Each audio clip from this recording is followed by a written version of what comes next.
In today's video, I'll show you on how you can save codes in Google Colab. So the first thing that you want to do is to open up your project on Google Colab, and basically if you're logging onto Google Colab, your code will automatically be saved on its servers.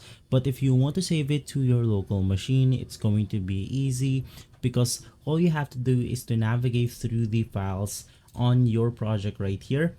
And inside we have the ability to simply download this files to go ahead and make sure that it is saved onto our local machines. So let's say I have this one, I'll just download this specific file, and then now I have a copy on my local machine right here, making sure that my code is saved locally.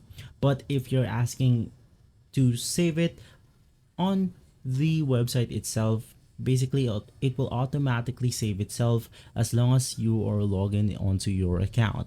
If this video has been helpful, leave a like, subscribe, and follow Guide to Everything for more videos like this.